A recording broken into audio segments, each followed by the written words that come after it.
আরেকটি হচ্ছে ফিহে সাআতুন ইউজিবুল্লাহু ফিহা দুআ।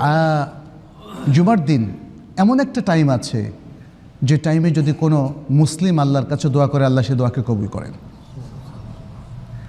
এবং সেটিও একটি সহিহ হাদিসের মধ্যে আবু হুরায়রা রাদিয়াল্লাহু তাআলা আনহু থেকে বর্ণিত হয়েছে যে রাসূল সাল্লাল্লাহু আলাইহি সাল্লাম তিনি ইয়াউমুল জুমআর কথা উল্লেখ করে তারপর কি বললেন ফিহে সাআতুন লা ইউওয়াফিকুহা আবদুন মুসলিমুন ওয়া হুয়া ইউসাল্লি ইয়াসআলুল্লাহ তাআলা শাইআন ইল্লা আতাহু ইয়াহু।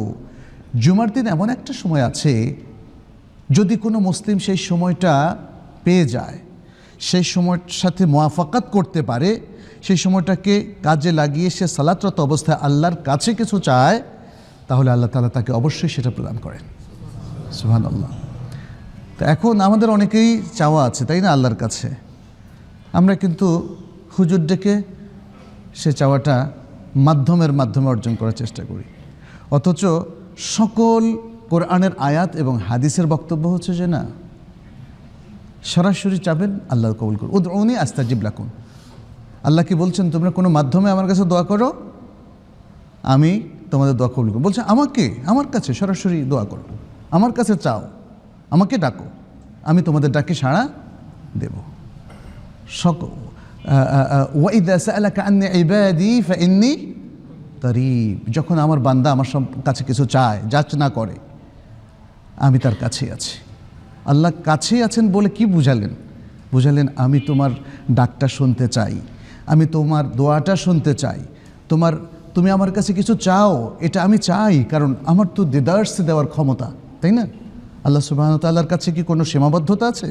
নেই। তোমরা চাও না কেন? আমি দিতে পারি। অনেক সময় দেখবেন গ্রামে যখন আপনি সাহায্য করতে গেলেন, সাহস করে অনেকে কিছুই চায় না, তারা কিছুই আর পায় না, কারণ চাওয়ার লোকের তো অভাব নেই, তাই না? মানুষ চাইতে যারা চাইলো তাদেরকে দিয়ে দেখা গেল শেষ। তাহলে যে লজ্জায় আর চাইতে পারলো না সে কিন্তু মাহরুম হয়ে গেল। আমাদের অবস্থাও তাই। আল্লাহর কাছে চাইতে যদি দ্বিধাবোধ করেন এবং এই সুযোগটাকে কাজে না লাগান, তাহলে দেখবেন যে অনেক কিছুই আপনার চাওয়ার ছিল, পাওয়ার ছিল আল্লাহর কাছ থেকে, কিন্তু চাওয়াও যেহেতু হলো না, সেহেতু পাওয়াও হলো না। এই জন্যই তো এই সমস্ত সুন্দর সুন্দর সময়গুলো আমাদেরকে দেওয়া হলো।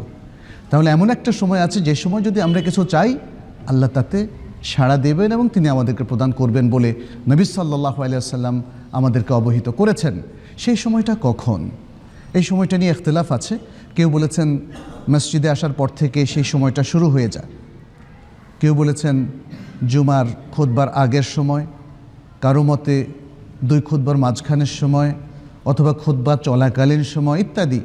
তবে এক্ষেত্রে সবচেয়ে শ্রেষ্ঠ মতটি হচ্ছে, উত্তম মতটি হচ্ছে আসর থেকে মাগরিব সূর্যাস্ত যাওয়ার আগ পর্যন্ত। এই সময়টা হচ্ছে জুমার দিনের অত্যন্ত গুরুত্বপূর্ণ সময়, এবং এটা শুধু জুমার দিন নয়, প্রত্যেক দিনই কিন্তু এটা একটা গুরুত্বপূর্ণ সময়। দোয়া কবুলের জন্য এটা অত্যন্ত গুরুত্বপূর্ণ সময়। তো আমরা আরেকটা কাজ করতে পারি, যারা বুদ্ধিমান, আপনি যখন মসজিদে অবস্থান করছেন, বিভিন্ন সময় যখন দোয়ার সুযোগ আসে, দোয়া করতে কি অসুবিধা আছে? টাকা লাগে বা কষ্ট হয়? তাহলে সেটা কাজে লাগান।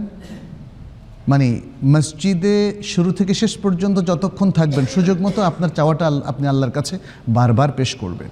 এরপরে আসরের পর থেকে আবারও পেশ করেন।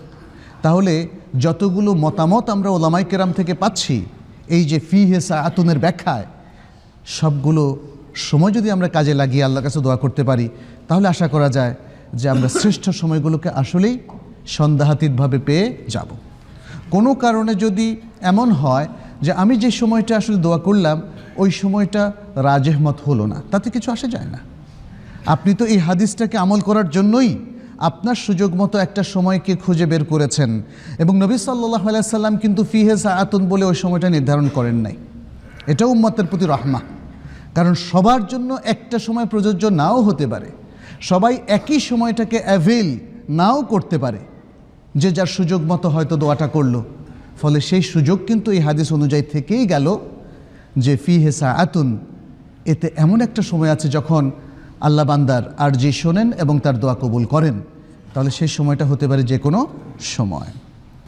আচ্ছা, এখানে আরেকটা হাদিস আমরা পাচ্ছি আবু বরদাহ বিন আবি মুসা আল আশআরি রাদিয়াল্লাহু তাআলা আনহু থেকে। তিনি বলেন, ক্বালা লি আব্দুল্লাহ ইবনে উমর রাদিয়াল্লাহু তাআলা আনহুমা, আমাকে আব্দুল্লাহ ইবনে ওমর রাদিয়াল্লাহু তাআলা আনহুমা বলেছেন, সামি'তা আবাকা ইউহাদ্দিসু আন রাসূলিল্লাহ সাল্লাল্লাহু আলাইহি ওয়াসাল্লাম ফি শা'নি সাআতিল জুমআহ, তুমি কি শুনেছো তোমার বাবাকে রাসূল সাল্লাল্লাহু আলাইহি সাল্লাম থেকে জুমার সেই সময়টা সম্পর্কে কথা বলতে তুমি কি শুনেছো তোমার বাবাকে?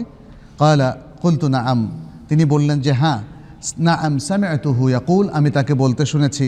সামি'তু রাসূলুল্লাহ সাল্লাল্লাহু আলাইহি ওয়াসাল্লাম, মানে আমার বাবাকে আমি বলতে শুনেছি, তিনি বলেছেন আমি রাসূল সাল্লাল্লাহু আলাইহি ওয়াসাল্লামকে বলতে শুনেছি, হিয়া মা বাইনা আন ইয়াজলিসাল ইমামু ইলা আন তুকদা আস-সালাহ, সেটি হচ্ছে ইমাম মিম্বরে বসার পর থেকে জুমআর সালাহ শেষ হওয়া পর্যন্ত।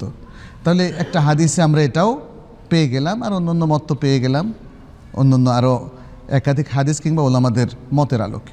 আচ্ছা, এরপরে আরেকটা আমল হচ্ছে, সে আমলটা অবশ্য যিনি সালাত পড়াবেন জুমার সালাহ, সেটি তার জন্য প্রযোজ্য। তিনি সলাতুল জুমার মধ্যে কোন দুটো সূরা পড়বেন, এর মধ্যে একটা হলো আল আলা প্রথম রাকাতে, দ্বিতীয় হলো আল গাশিয়া সেকেন্ড রাকাতে।